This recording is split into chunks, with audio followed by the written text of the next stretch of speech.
Today, Ukrainian officials are meeting with U.S. Special Envoy Steve Witkoff and the president's son-in-law, Jared Kushner, to continue negotiations over an American plan to end the war in Ukraine.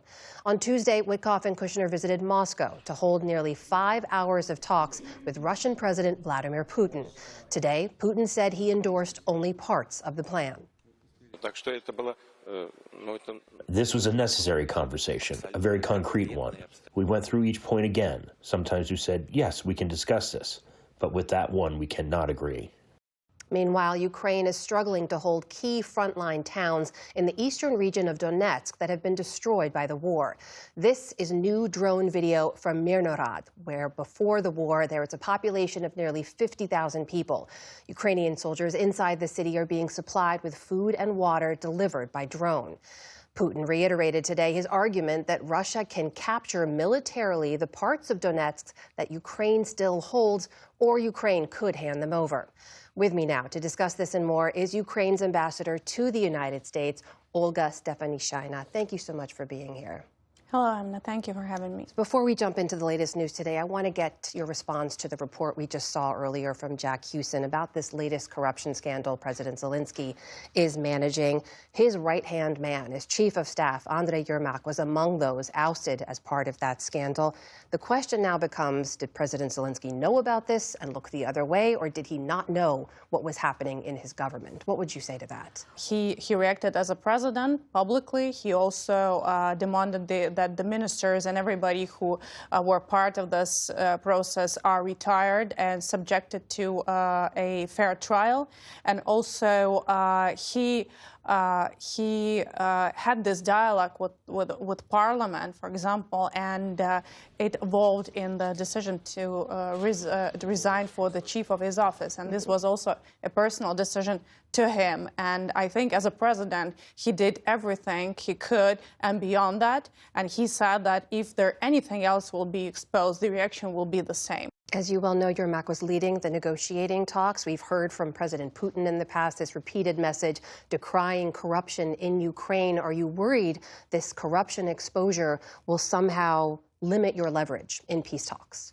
Absolutely not. So this is a domestic issue, and this is a case which has been raised by Ukrainian authorities, created by this government and institutions, and created by the demand of Ukrainian society. And in fact, while it has been the major mainstream narrative of Russian Federation presenting Ukraine as a failed state, as a corrupt state, but on the opposite, we have a democratic elections, we have a democratic and functioning administrative system throughout the war, which is not the case for Russia, because even the war they have are fighting is on our territory. Without having it on their territory, they are still non-functioning country.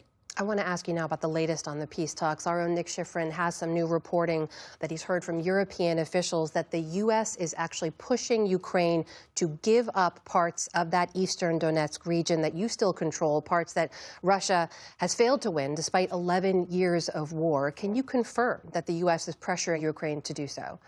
Nothing evolved from the talks in Moscow. There's no basis even for a discussion on that.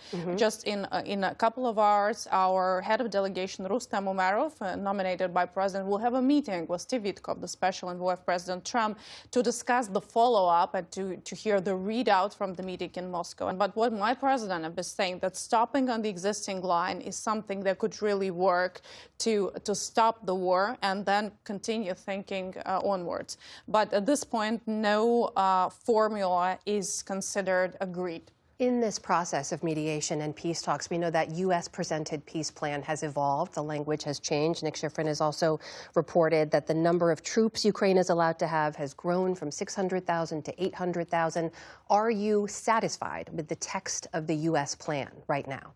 Well, the good thing that now the dialogue is really structured. It's structured around the plan, but also separately from the plan, there is a dialogue on the security guarantees. Right. And dialogue with European allies on their part in that, which includes also membership in European Union. So all of these documents, all of these issues, they should be counterbalanced. And also we have heard over the recent talks in Florida that ending the war is only one piece of engagement of the United States, a larger economic engagement into Ukraine, is something which is of U.S. interest. And this is also something that really we care about.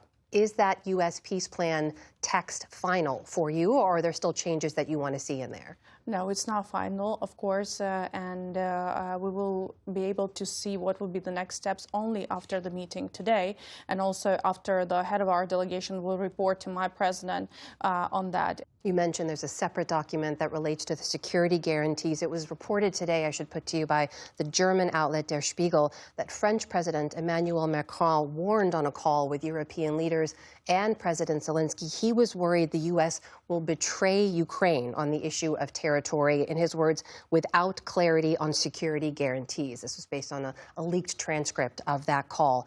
And other European leaders agreed with that concern. Do you share that concern? We have been betrayed many times. We've been betrayed in the middle of the 90s when we abandoned all our nuclear arsenal in exchange of security guarantees. That never happened.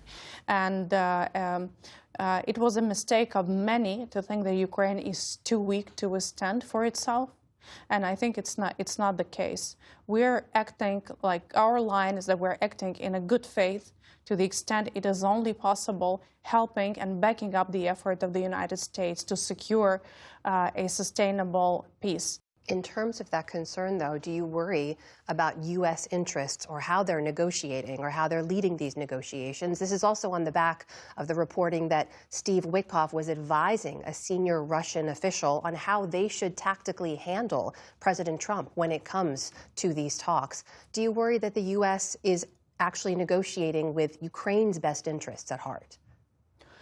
Well, I think we all collectively decided to give it a chance. This is a totally new reality. These are different people with a different background. So, and we cannot really throw all the responsibility for everything to one player, to President Trump, for example, or a special envoy Witkoff. He has his own tactics where he's trying to narrow the approach, to think that having discussion around the plan is something that could work, and we have to give it a try. Meanwhile, we're negotiating with European allies on the security guarantees. We're scaling up the capability to purchase defense weapons, and we're enabling our air defense to be more capable. So everything is happening in parallel. Do you worry that the U.S. will lose interest the longer this process goes on?